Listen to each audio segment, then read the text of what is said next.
Hello दोस्तों, नमस्कार दोस्तों।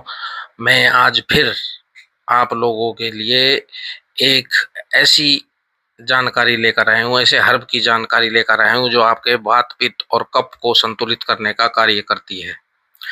इसके संबंध में मैं आपको एक छोटी सी कहानी सुनाना चाहता हूँ, इससे पहले कि इसके लाभ आपको बताऊं और इससे आपका परिचय कराऊं। तो साथियों, कहानी इस प्रकार है कि पुराने जमाने में एक बहुत नामी गिरामी वैद्य रहा करते थे। वो वैद्य इतने जानकार थे और कि उनका कोई भी मरीज उनके यहाँ से ऐसा नहीं था जो ठीक होकर ना जाता हो। उनकी बहुत प्रसिद्धि थी। उनका जो है एक ही बेटा था। जो वैद्य जी बोलते रहते उसे कि बेटा यहाँ दुकान पर बैठ जा, काम सीख ले, परंतु वो बोलता कि पिताजी अभी तो सारी उम्र पड़ी है, तो मेरी खेलने खाने की उम्र है, तो ऐसे ही टालता रहता। किंतु जब वैद्य जी का अंतिम समय आया, वो काफी वृद्ध हो गए, तो उनके बेटे को चिंता हुई कि अब कैसे चलेगा। तो वो गया अपने पिताजी के पास कि पिताजी मुझे भी कुछ इसमें बताइए। वैद्य ने कहा कि बेटा यह इतना अथाह सागर है कि पूरा जीवन निकल जाएगा और मेरे पास समय बहुत कम है, तुमने बहुत देर कर दी, किंतु मैं तुम्हें एक उपाय बताता हूँ जिससे तुम्हारा कार्य चलता रहेगा। वैद्य जी ने कहा कि बेटा जो भी मरीज तुम्हारे पास इलाज के लिए आए तो एक काम अवश्य करना कि अपने हर मरीज को हरित की जरूर देना और उसे गर्म करके भून कर नींबू में भिगोकर पानी में भिगोकर ऐसे ही मुंह में रखकर चूसना या चूर्ण बनाकर किसी भी तरीके से खाने को बोलना। क्योंकि मनुष्य का जो शरीर है उसकी हर बीमारी पेट से ही शुरू होती है। इसीलिए पेट ठीक तो सभी कुछ ठीक। बस इतना ही, और इससे बड़ी गूढ़ विद्या इतने कम समय में मैं तुम्हें नहीं बता सकता। साथियों, ये घटना पूर्णतः सत्य है और वास्तविकता से इसका पूर्णतः लेना देना भी है। कहानियों में अक्सर बताया जाता है कि यह घटना काल्पनिक है और इसका वास्तविकता से कोई लेना देना नहीं, किंतु मैं फिर यही कह रहा हूँ कि यह घटना पूर्णतः सत्य है और वास्तविकता से इसका पूर्णतः लेना देना भी है। ये जो हरित हरित की यानी हरड़ है, ये देखिए एक आयुर्वेद में एक अपना एक महत्वपूर्ण स्थान रखती है। ये जो है त्रिफला का अभिन्न अंग है। इसको देखिए, ये बड़ी हरड़ है साथियों। जब पक जाती है तो ये बड़ी हरड़ कहलाती है। इसमें बीज भी होता है। और ये देखिए, ये छोटी हरड़ है। इसको पकने से पहले ही तोड़ लिया जाता है या पेड़ से ऐसे ही जो फल गिर जाते हैं वो सूख कर ऐसे हो जाते हैं। तो ये बड़ी हरड़ और छोटी हरड़, ये जो है बड़ी मतलब कि इसके गुण बहुत ज्यादा बताए गए हैं आयुर्वेद में। मेरे यहाँ पर जो जो ध्यान है वो मैं आपको यहाँ पर बताता हूँ।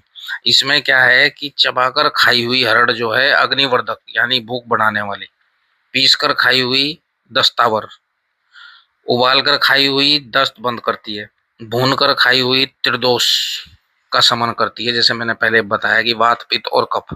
भोजन के साथ खाई हुई हरड़ बुद्धि बल और इंद्रियों को प्रसन्न करती है। भोजन के उपरांत खाई हुई हरड़ जो है, जो गलत खान पान है उससे होने वाले सब विकारों को दूर करती है। तो देखिए, लेने की विधि वही है, लेने की विधि अलग अलग है और हरड़ वही है। आयुर्वेद में इसकी प्रशंसा में यहाँ तक कहा गया है कि यस्य माता ग्रह नास्ति तस्य माता हरित की कदाचित कुप्यते माता नो दरस्ता हरित की। इतना इसका महत्ता बताई गई है जो हमारे आयुर्वेद ग्रंथ है। अब मैं इसके जो हैं आपको लाभ जो हैं विस्तार से बताता हूँ। पहले सिर से ही शुरू करते हैं, ऊपर से ही। जो सिर का दर्द है उसमें जो है हरड़ की गुठली को पानी के साथ पीसकर लेप करने से आधा सीसी वगैरह का दर्द जो है वो मिटता है। 10 बड़ी हरड़ की छाल को कूटकर जल में भिगोकर 3 दिन धूप में रखें, चौथे दिन मसल कर छान लें। उसमें फिर से 11 बड़ी हरड़ की छाल डालकर 3 दिन धूप में रखकर छानकर उसमें 500 ग्राम बूरा डालकर शरबत पीने से माथे की पीड़ा मिटती है, जो पित्त के कारण होती है। पित्त के विकार भी दूर होते हैं। सिर के बाद आते हैं दांतों पर। इसका जो चूर्ण है उसका मंजन करने से दांत साफ और निरोग हो जाते हैं। उसके बाद आते हैं आंखों पर। हरड़ को रात भर पानी में भिगोकर सुबह आंखें धोने से आंखों में शीतलता आती है। इसकी गिरी जो है उसको पानी में 3 पैर तक भिगोकर घिसकर काजल की तरह अंजन करने से मोतियाबिंद पैदा नहीं होता। इसका जो अन्य लाभ है साथियों, हरड़ की पेड़ की जो छाल होती है उसको पीसकर और काजल की तरह अंजन करने से जो आंखों से पानी बहता है वो बंद हो जाता है। अब है मुंह का रोग जो है, 10 ग्राम हरड़ को आधा किलो पानी में उबालकर जब चौथाई बचे उस काढ़े में थोड़ी सी फिटकरी घोलकर और कुल्ला करने से मुंह के और गले के जो रोग हैं वो शांत होते हैं। घाव में जो है इसका फैले हुए घाव को इसके काढ़े से धोने पर घाव सिकुड़ जाता है।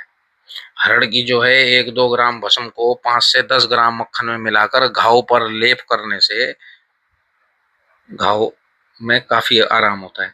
पाचन शक्ति जो है 3 से 6 ग्राम चूर्ण में बराबर मिश्री मिलाकर सुबह शाम भोजन के बाद सेवन करने से पाचन शक्ति बढ़ती है।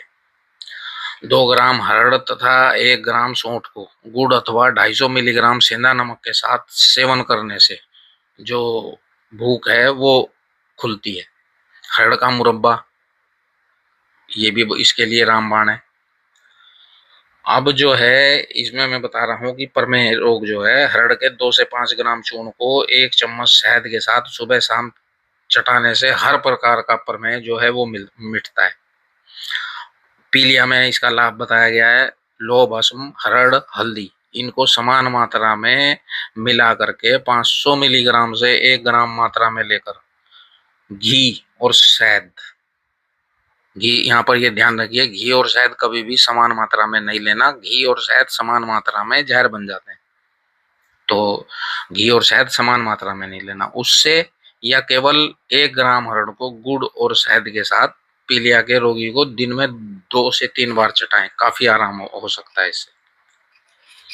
अब साथियों ये है कि जैसे किसी का पेशाब रुक जाता है, जैसे जिसको आयुर्वेद में बोलते हैं मूत्रकृच, इसमें क्या है, हरित की, गोकरू, यवासा, पाषाण भेद इनको समान मात्रा में लेकर 500 ग्राम जल में इसका जो है काढ़ा बनाएं। 250 ग्राम शेष रहने पर इसे उतार लें और इस काढ़े में जब ठंडा हो जाए इसमें शहद मिलाकर सुबह दोपहर शाम सेवन करने से जो ये पेशाब की रुकावट है या पेशाब के मार्ग की जो जलन है उसमें काफी लाभ करता है।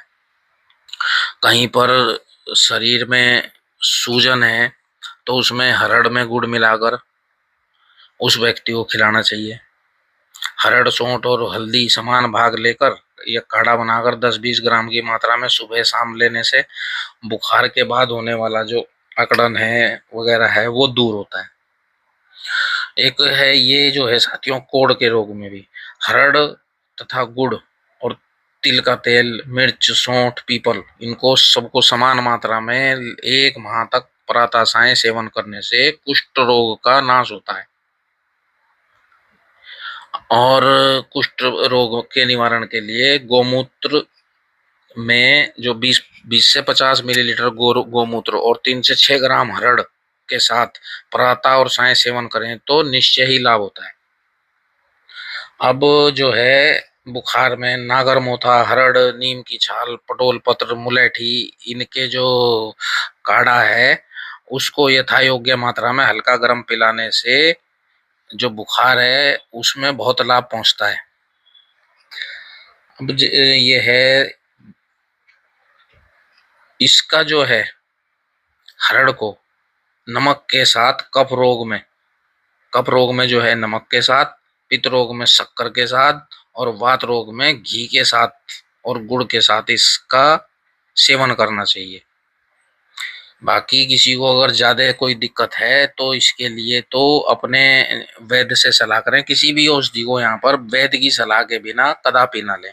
आज के लिए इतना काफी है, बाकी के लिए बाद में बात होती है। तब तक के लिए धन्यवाद। जय हिंद, नमस्कार।